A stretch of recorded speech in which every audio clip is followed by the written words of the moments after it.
Hello everyone. आइए अब हम लोग आज शुरू करेंगे ऐतिहासिक स्रोत जो हमारा चैप्टर 2 है और इनके ऑब्जेक्टिव देखेंगे कि क्या है इसका ऑब्जेक्टिव। तो हमारा पहला क्वेश्चन आइए देखते हैं। पहला क्वेश्चन क्या है, बीते हुए युगों की घटनाओं के संबंध में जानकारी देने वाले स्रोतों को क्या कहा जाता है। इसका सही आंसर क्या हो जाएगा, बीते हुए घटनाओं के बारे में जो जानकारी देता है ऐसे स्रोत को ऐतिहासिक स्रोत कहा जाता है। क्या कहा जाता है, ऐतिहासिक स्रोत। ठीक है, क्वेश्चन नंबर 2 देखते हैं। क्वेश्चन नंबर 2, निम्नलिखित में से कौन सा कथन सही है। क्या है, कथन में साहित्यिक स्रोत की तुलना में पुरातात्विक स्रोत अधिक प्रमाणिक होते हैं। ऑप्शन 2 क्या है, पुरातात्विक स्रोत की तुलना में साहित्यिक स्रोत अधिक प्रमाणिक होते हैं। ऑप्शन 3 क्या है, साहित्यिक स्रोत और पुरातात्विक स्रोत दोनों एक समान प्रमाणिक होते हैं। और चौथा है, साहित्यिक स्रोत की तुलना में पुरातात्विक स्रोत से नहीं की जा सकती है। साहित्यिक स्रोत की तुलना पुरातात्विक स्रोत से नहीं की जा सकती है। तो इसका सबसे बढ़िया कथन कौन सा सही हो जाएगा, तो साहित्यिक स्रोत की तुलना में पुरातात्विक स्रोत अधिक प्रमाणिक होते हैं। ये हो जाएगा हमारा करेक्ट आंसर। अगला क्वेश्चन, क्वेश्चन नंबर देखते हैं 3। क्वेश्चन नंबर 3 क्या कहता है, क्वेश्चन नंबर 3, किस वेद में प्राचीन वैदिक युग की संस्कृति के बारे में सूचना दी गई है।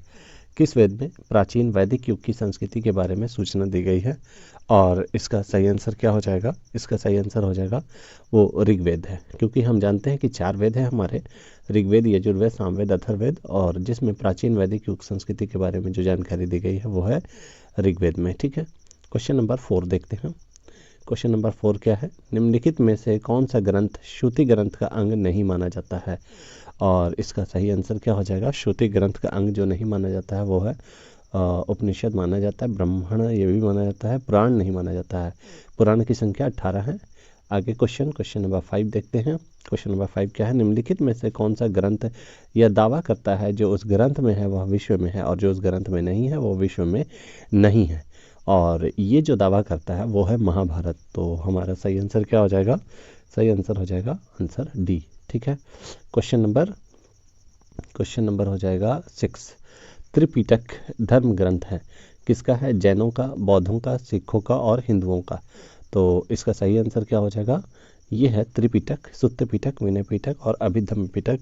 ये हो जाएगा बौद्धों का धर्म ग्रंथ है। ठीक है, तो ये क्वेश्चन बहुत बार आया हुआ है, एसएससी 2002 में, आरआरबी 2005, आरएएस आरटीएस 2012 में आया हुआ क्वेश्चन है। ठीक है, क्वेश्चन नंबर 7 देखते हैं। क्वेश्चन नंबर 7 क्या है, जातक किसका ग्रंथ है। तो जातक जो है वो किसका ग्रंथ है, और इसका आंसर ऑप्शन देख लेते हैं, वैष्णव, जैन, बौद्ध और शैव। तो इसका सही आंसर क्या हो जाएगा, सही आंसर हो जाएगा जातक जो है वो एक बौद्ध ग्रंथ है जिसमें बुद्ध के बारे में लिखा गया है। ठीक है, तो आरआरबी 2003 में क्वेश्चन पूछा गया है। क्वेश्चन नंबर 8 देखते हैं।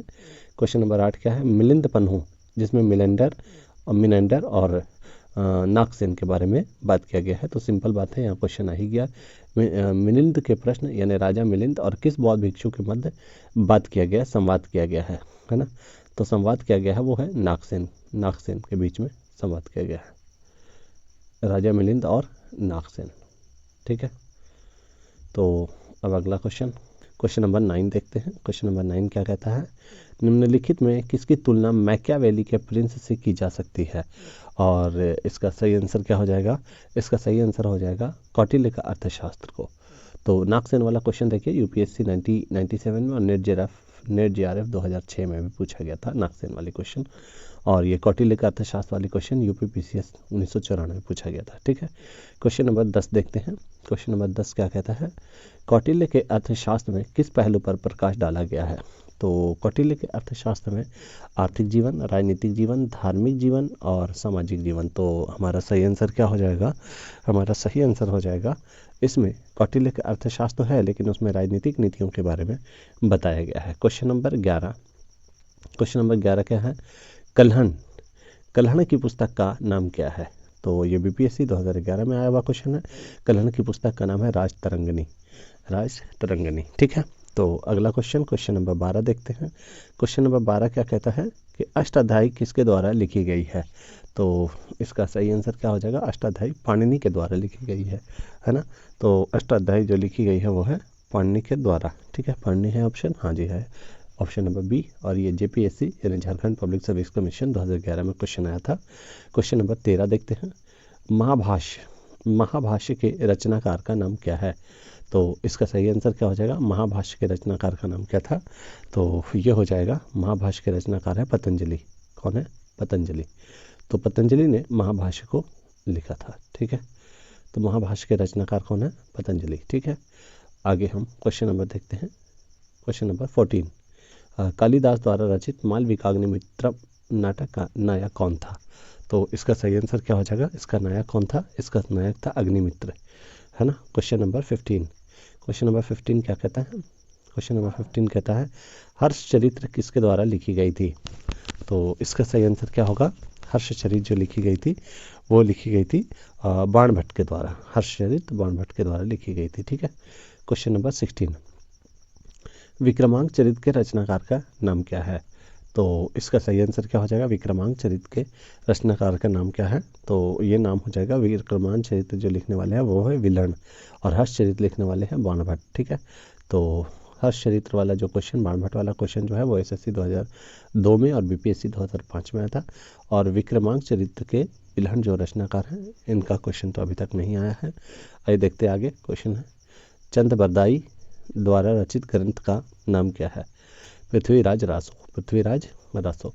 तो ये हो गया हमारा क्वेश्चन नंबर 17, ठीक है। क्वेश्चन नंबर 18 क्या कहते हैं, इनमें से कौन सिकंदर के साथ भारत आने वाला इतिहासकार नहीं था, तो इतिहासकार नहीं था वो देखिए, तो इसका सही आंसर हो जाएगा हेरोडोटस। हेरोडोटस कभी भारत नहीं आया, वो हेरोडोटस वहीं पे बैठे बैठे भारत का है, ठीक है। तो हेरोडोटस भारत कभी नहीं आया, तो ये हेरोडोटस का सही आंसर हो जाएगा, ठीक है। बाकी ये लोग आए थे, निर्याका, सेनेक्रेटस, एरिस्टोबुलस, ये सब आए, लेकिन हेरोडोटस नहीं आया था, ठीक है। क्वेश्चन नंबर हो जाएगा 19, क्वेश्चन नंबर 19, निम्नलिखित में किस विदेशी यात्री ने भारत का दौरा सबसे पहले किया था, तो सबसे पहले विदेशी यात्री जो भारत का दौरा किया था उसका नाम क्या था, उसका नाम था मेगास्थनीज। मेगास्थनीज चंद्रगुप्त मौर्य के दरबार में रहता था, ठीक है। और ये किसके साथ आया था, कार्नेलिया के साथ, है ना, जो कि सेल्यूकस निकेटर का राजदूत था मेगास्थनीज, ठीक है। Question number 20, question number 20, Megasthenes की पुस्तक का नाम क्या है, तो इसका सही आंसर क्या हो जाएगा, इंडिका। अब ये देखिए एसएससी 2002 में ये क्वेश्चन था और ये बीपीएससी 2005 में क्वेश्चन है। मेगास्थनीज की पुस्तक का नाम इंडिका, है ना, तो बीपीएससी 2005 में ये क्वेश्चन पूछा गया है, ठीक है। क्वेश्चन नंबर आ जाएगा 21, क्वेश्चन नंबर 21 देखते हैं, क्वेश्चन नंबर 21, ज्योग्राफिया की रचना किसने की थी, तो ज्योग्राफिया की रचना किसने की थी, इसका सही आंसर क्या हो जाएगा, ज्योग्राफिया की रचना स्ट्रैबो ने की थी, ठीक है। क्वेश्चन नंबर 22, प्लिनी की पुस्तक का नाम क्या है, तो क्वेश्चन नंबर 22, प्लिनी की पुस्तक का नाम क्या था, नेचुरलिस हिस्टोरिया, ठीक है। क्वेश्चन नंबर 22, प्लिनी की पुस्तक का नाम क्या था, naturalis Historia.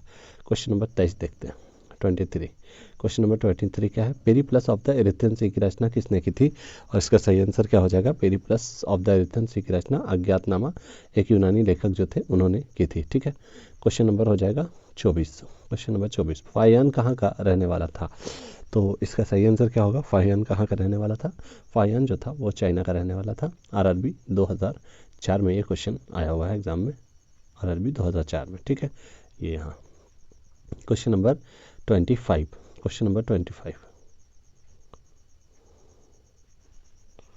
Question number 25, Fahien किसके शासनकाल में भारत आया था, और इसका सही आंसर क्या हो जाएगा, इसका सही आंसर हो जाएगा फाहियान जो आया था वो चंद्रगुप्त 2 के शासनकाल में भारत आया था। एनडीए के एग्जाम में 2003 में क्वेश्चन पूछा गया है, और अभी कुछ दिन पहले बीपीएससी 69 में शायद पूछा गया था ये क्वेश्चन, ठीक है।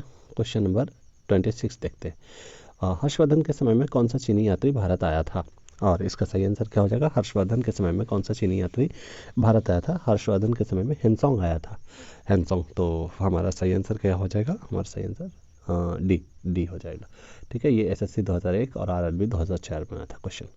क्वेश्चन नंबर 27 देखते हैं, क्वेश्चन नंबर 27, 9वीं सदी में भारत आए अरब यात्री सुलेमान ने किस साम्राज्य को रूहमा कहकर संबोधित किया है, तो इसका सही आंसर क्या हो जाएगा, रूहमा जो कहा गया था वो पाल शासक के लोगों को रूहमा कहा गया था, ठीक है। तो ये क्वेश्चन तो अभी तक नहीं दिख रहा है लेकिन आया होगा पहले, ठीक है।